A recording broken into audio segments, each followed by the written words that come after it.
Okay, so we know we're between you and lunch. So firstly, I think she did a great job of just adding some energy in the room. I hope that helps. And we promise to make this snappy, interesting.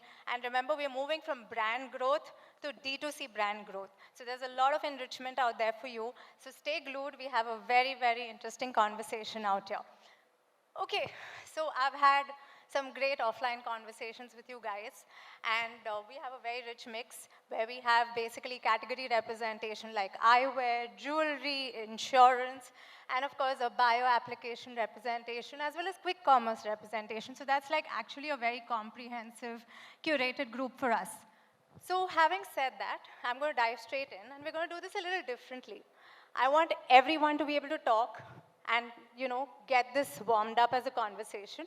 So I'm going to start with a little bit of a rapid fire. Are we ready for it? Yes? Okay. So let's go. Okay. So I'm going to quickly go around the room, starting with the lady, with Shaifali.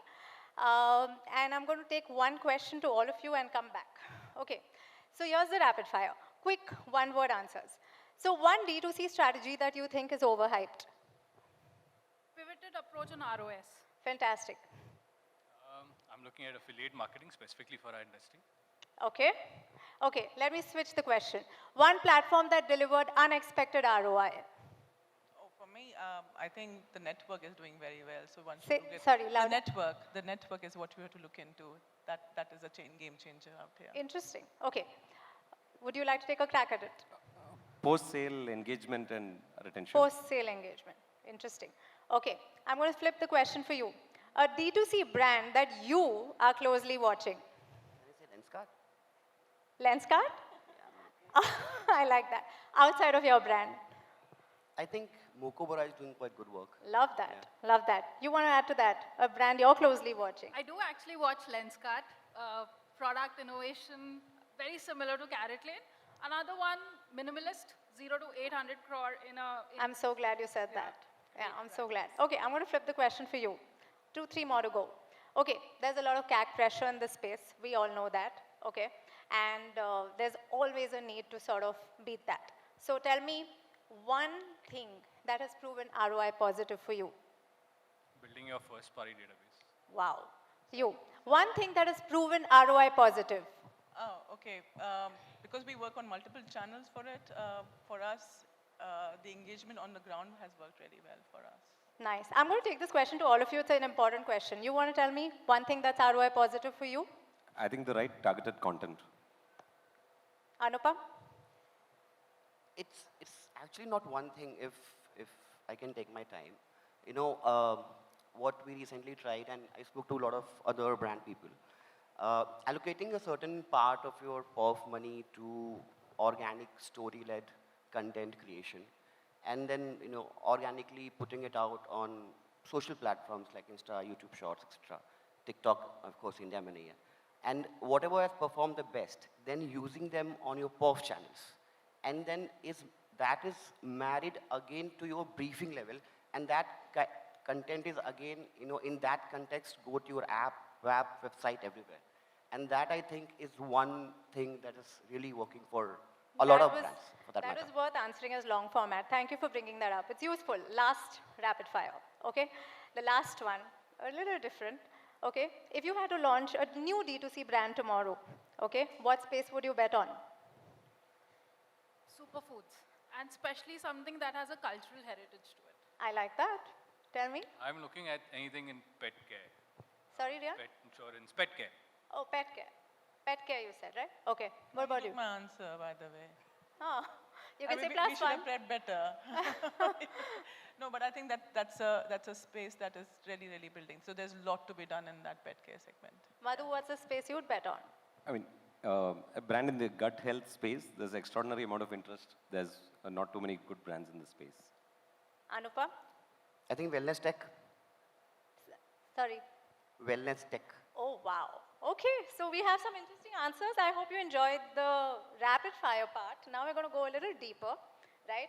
We're going to go deeper because that's where we're going to bring in depth on certain aspects true to what's actually helping with the growth code in D2C, rising D2C brands, right? So we're going to look at areas which are primarily 4 to 5 buckets of of sorts. For example, we're going to capture, perspectives on data partnerships, which is very important. We're going to talk about storytelling. Yeah, we're going to talk about personalization. We're going to talk about how quick commerce is contributing to the rise. And lastly, we're going to talk about how the Bharat story is unfolding when it comes to rise of D2C brands. And that should help, hopefully, take away some interesting tips for all of you. So let's get started with something most unique, and I personally am very intrigued about, is a category like insurance. Yeah? So Riaan, I'm going to come to you. So I had a very interesting offline chat with you.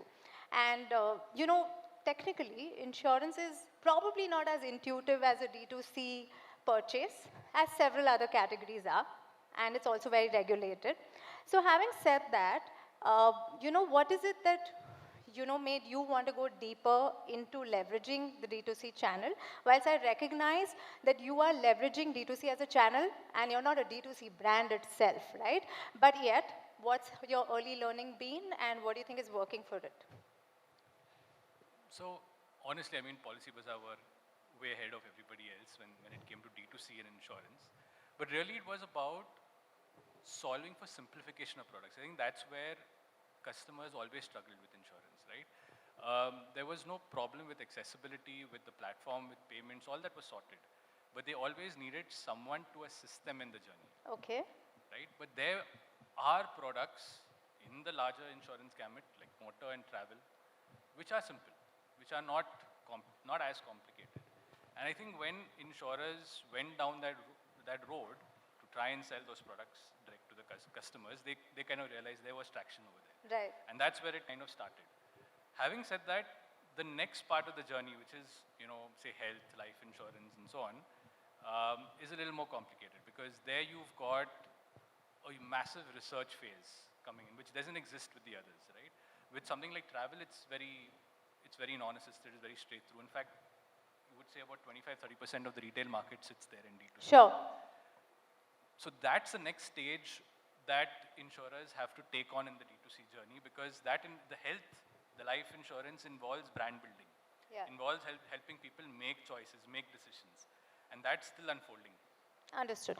So very quickly, just to complete the loop on this, we spoke a lot about data partnerships, right? There are two kinds. There's embedded partnerships and there's 2P, 3P data kind of partnerships which exist, at the back of which you, of course, build first-party data. So how has the role of data partnerships been for you and how do you think it's contributed to your growth? I mean, to the business growth.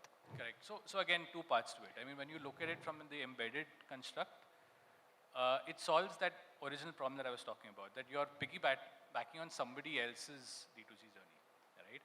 And the user has put their trust in that company. Right.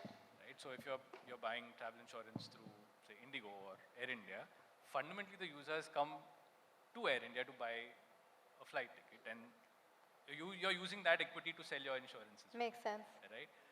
And that network has a lot of potential, right? In fact, that channel is growing faster than D2C for us. Right? Okay. But Okay. when you look at your own D2C outreach, your own channel, then it comes to how can I resolve, like I mentioned, the research phase. How can I resolve the claims of the service phase? Because that's where customers are a little iffy. Sure. Going directly to you, right? And that's where understanding the customer better helps, which is ingesting data from third party. Right. So when you reach out to the customer and you know that this is an HNI or particular affinity or so on and so forth, you can have better conversations with them. Sure. And that's how it helps you take them further down the journey. That's valuable. Okay, Shaifali, personal favorite category, I have to say. A little bit of a bias, but I want to tell you that last year we released a report which was called the D2C Advantage X Toolkit as MMA, yeah, and which really advocated the concept of creator advocates and how they act as flywheels when it comes to business growth, right? What has your learning been in that context of creator economy for you, and how has it really played out? So very interesting, but I'll start with the fundamentals. For sure. At CaratLane, we always believe that who's the customer Yeah. and what the product that I am offering to them. Yeah. we always believe that there is a job that has to be done. For me, customer cohorting is not done on the basis of what demography, what age group. And I have a job to be done. Okay. And we have clearly defined these three JTBDs for us. It's a great concept and it's ingrained at CaratLane. You want to just say the full form of JTBT for everyone? It's called jobs to be done. And it's a Perfect. great framework which is ingrained in CaratLane. We say that women, Okay. why do they buy jewelry? They buy jewelry because they want to self-indulge. Okay. They want to celebrate their personal achievement. So personal rewards is one of our biggest JTBDs. 50% of our business comes through that. And Okay. what we do is that anything that we do from a marketing front, it could be creating campaigns, it could be creator content, it could be influencers, it could be even UGC. Right. There are various formats that we use, but end of the day, culminating all of them, end of the day, there is one job to be done, which is that we're encouraging and empowering women to celebrate their wins. Similarly, we have two more JTBDs. Gifting is one big one. Now, that's where our tech innovation comes, because we realize that men don't like to go and shop at stores. They like to browse. But because jewelry is a very high indulgence category, they do want to look at it. So what we do, we have assisted model. They can shop with us online. They can connect with us through a video call. Or, I mean, we also have try at home. We actually bring all the jewelry to them. Wow. Similarly, we have many more JTBDs, but this is one approach which has been our largest growth driver and will continue to be our the priority in the years to come. Perfect. Like the setup there, I just wanted you to quickly tell us what content formats, when it comes to storytelling, it needn't be creator economy driven, Yes. but primarily, from what I see as a consumer, you do lean a lot on storytelling, True. right? To sell your catalog. So what kind of content formats typically work for you and what's sticking? Got it. So I'll split this into two. There are two kinds of storytelling. Storytelling always works. Yes. Storytelling is one, the story which is not yours, but the one you see, which you can relate to, is absolutely scalable for us. So user-generated content, we absolutely rely on it. In fact, we have an expressions page, and every single day we receive so much love through these channels where people share their personal stories with us. Okay, Second is, of course, content creation. Content creation because we have jewelry, which we literally launch a collection every month, and we do use a lot of influencers. We have shoppable reels. So we have C Live and CLTV where you can shop the content that you're seeing.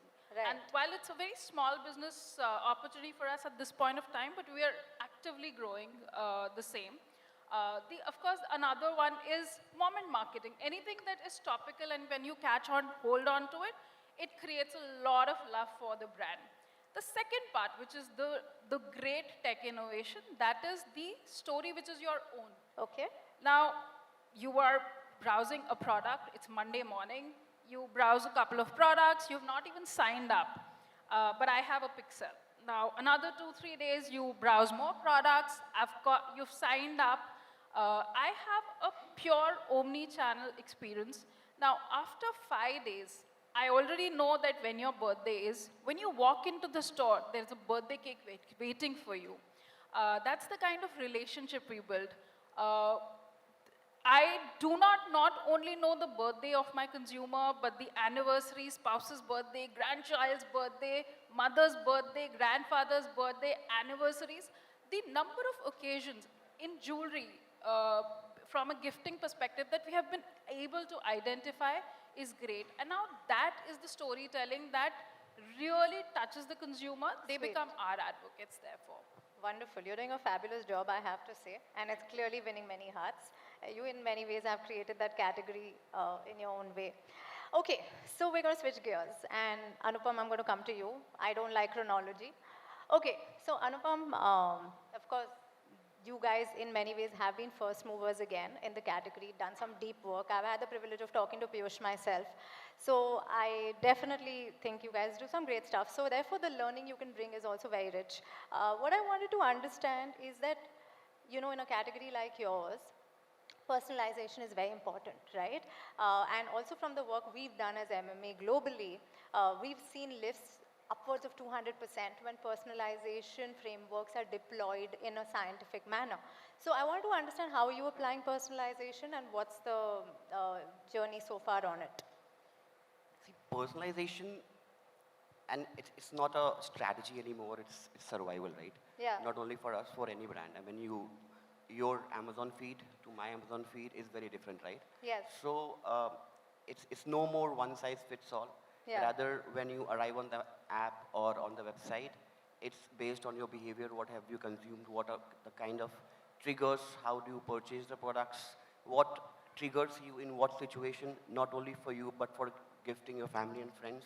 Right. So there's a lot of course, tech goes into it, but there's a lot of journey building, nudges, triggers on your lifestyle, your pattern, all those things come together and that make your homepage, And that is again married to your CRM, your loyalty programs, tribe building, in the way you are behaving with the brand. Perfect, lovely. And before I move to Madhu, I think we should give him a big round of applause for all those lovely gifts we just got. So let's give him a big round of applause. Thank you for those fantastic glasses which were distributed. Okay, Madhu, I'm going to come to you. Again, a very interesting topic, and I really enjoyed my conversation with you before this. You made some very interesting comments, keeping in mind that, Shelf Radar does power quick commerce strategies, right? And really works at a very deep level, given that it's like, bundle of micro markets in one market, right? And you really have to get that right. So having said that, what I want to understand from you is, how are brands using quick commerce data to sharpen customer segmentation and to really deliver the absolute hyper-personalized campaigns, which in quick commerce is non-negotiable, right? So how do brands do that? So actually, before I touch on that, just to step back a little bit, right? I think one of the key differences that a lot of brands are finding in quick commerce, right, is that because quick commerce has effectively led to brands dealing with fragmentation on an unprecedented scale, right? Because if you open up Blinkit and if you search for chocolates in, say, Mumbai, Cochin, Bangalore, very likely the top 10 results, you'll see very different product assortment, very different, even possibly discounts, different products that are being promoted, and even different rank orders of the products, right? So what you have today is a situation where a marketer is trying to determine how to focus their campaigns across multiple platforms split across hundreds of cities, literally, right? So that micro-market environment makes it a very complex environment. What that has led to is two broad things. One, very targeted approaches are absolutely critical to be able to win, right? And one important difference from a lot of the traditional marketing approaches has been the fact that on quick com, it's you have to get the triumvirate right of both what product assortment, supply, as well as marketing strategies aligned really well, right? And so we see this all the time with brands where sometimes even if you get your supply right, and because it varies at a pin code level, right? And because the dark store capacity is inherently limited, things get out of stock if there is even a minimal order surge. Having the availability right leads to great performance on the algorithm, and your marketing message and spike needs to hit at exactly the right time. Now, that's a bit of a complex orchestration that not a lot of brands are able to get right immediately. But yeah, so that's broadly how they... But before I move to Nidhi, just tell me, we all recognize that quick commerce is very thin margins, right? And therefore, being very sharp with the way you build your catalog, with the way you plan pricing, with the way you optimize advertising is extremely important. So what is that secret sauce? Do you want to maybe spill a little bit? So I don't think there's one secret sauce, but one overwhelming factor, at least in the quick commerce evolution today, even more than the advertising efficacy, is actually how your availability and assortment is sorted, right? And we see this all the time. So like consumer goods company, 80 odd SKUs, choosing to prioritize just 5 hero SKUs come out with specific pack sizes and pack images, because the consumer is effectively spending literally like a couple of seconds before they make the decision. That makes a world of a difference. So the secret sauce is Yeah, I'd tight say- cataloging. Yeah, right. Cataloging and ensuring availability is, I think, 80% of the game, given where quick commerce is today. Awesome. Okay, Nidhi, yet a very interesting space. You run a bio app, which is DigiHaat, sits on ONDC, brings together consumers from Bharat 1, Bharat 2, Bharat 3. That's quite a diverse spread. So having said that, what is interesting to understand, given the complexity of that entire biomix, right? Right from the fact that they're multilingual, you know, they have their different affluences. At the same time, their preferences are very different. And also you spoke to me about a lot of bespoke product categories which have very niche appeal, right? So what is the growth code that you apply to a category like that? And what is it that brings you the, you know, the scale? Okay. So like you mentioned, I come from DigiHaat. DigiHaat is a buyer app on the network. Network is catering to the entire Bharat. And we're dividing it into multiple parts. So there are products that we have, which are coming from the interiors of the country, produced by women under the self-help group setups, from artisans directly who are creating art, and weavers from Kanchivaram, etc. So there is an audience which is sitting here, which is a part of my target audience, which I want to present that product to. So this is where my D2C from interiors to the urban market comes in. Right. Now there is an aspirational products which are there on the urban market. So for instance, CaratLane or any of those brands, say Lenskart, these are aspirational products for the tier 2, 3 cities. How do I take it to them? There's no one solution for it, because the way the audience works is some of it will be assisted marketing, some of it will be a straightforward D2C that we'll work with, and then there will be government entities that we use as a channel to educate people and bring that to it. So for us, it becomes multi-channel, multi-approach, multi-understanding part of it, and using the local influencers or regional influencers, having our application which is into multi-language, easy to even use for everybody, even though maybe 3 out of 5 users of my product might be from a Gen Z who know how to use an e-commerce or a smart app for that matter. But it is to be for the larger good, larger audience. And the most key product, building trust. We are a new application. It's a new network is still something which is growing right now. So how do we build trust is very key to us, so that the faith that the customer has that my product will get delivered. If I have a problem, my refund and my return will happen on time. So it's extremely important us to be very on the ball for these things. To So be doing on that note, just before I lose the opportunity to ask you this very important question, you did touch upon the point on Gen Z, right? So rural Gen Z is very unique, right? But yet it's a very important mass. It's like, you know, today, as per data, we have 2 out of 5 rural consumers are Gen Z, right? So how do you make sure that you're able to tap into them in their language and in what the way it'll appeal to them? So, which is where we said we are using very same audience influencers. We are not assuming, and this is a very conscious decision, that we are not assuming that sitting here in Delhi or an urban center, I know how it is to run there. We pick up influencers, we are targeting, trying to get local influencers as we can get, who speak the language, who are relatable to that generation of in that city. So that we are not talking from one different level to another different level of people and say we know it best. We are letting the audience drive it. So local influencers and local language, according to you, play a big role. You know, before I run out of time, I think it's fair to give you guys a chance to ask this wonderful panel a few questions. I know we're between you and lunch, but I hope it's been enriching, useful, and I think it's important that you could pick up some more quick tips if you'd like to, and raise your hands if you have a question. I see some gentlemen there. Can we have a mic for him?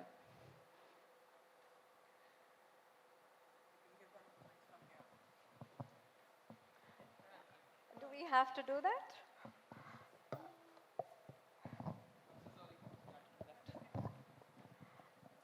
Okay. Okay. My Do you name is want to Vicky. address the question to someone? Maybe I'll open it up because it's relevant to all. So my name is Vicky, and I represent B2B marketing cohort. Now, a lot of interesting insights have been discussed, but majority of them are skewed towards D2C or B2C.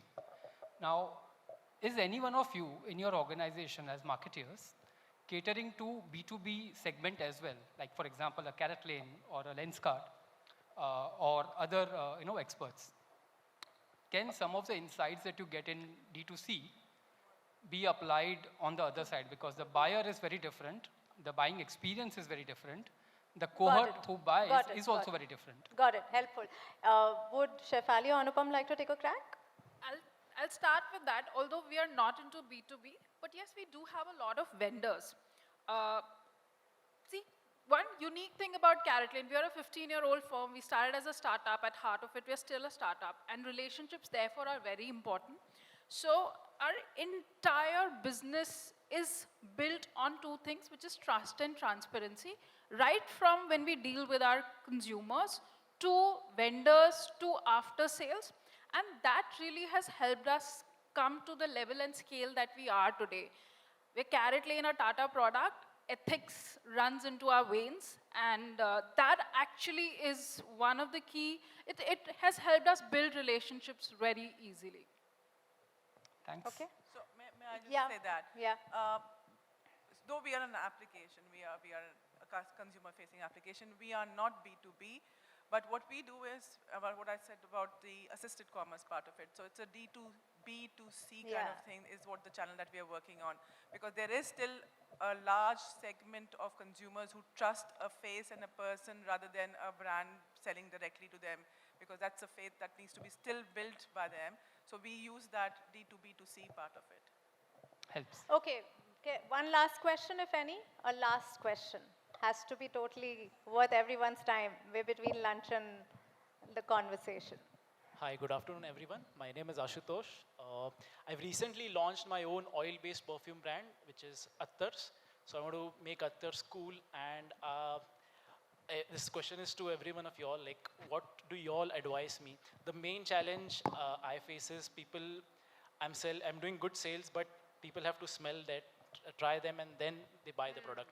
So I want to go big on D2C and e-commerce. So what do you suggest me? What strategy should I use? Madhu, you want to give Thank that a you. crack? So it depends a little bit on what stage you're at.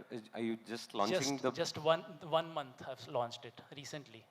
All right, sure. I think, look, I think it's extremely important to get to very strong product market fit before you try and scale up on e-commerce or more specifically quick commerce, right? Because it's, at least quick commerce, I can tell you, will take an arm and a leg, right, in terms of their shares. So I think it's extremely important to have very strong PMF before you try and scale. And I think there are also some of these, you have platforms like Smitten, etc., that also let you scale up product testing and sampling at scale before you can scale up the journey. That was a good one. Thank you. That was a good one. Thank you so much. Can I just give him an example? Yes, ma'am.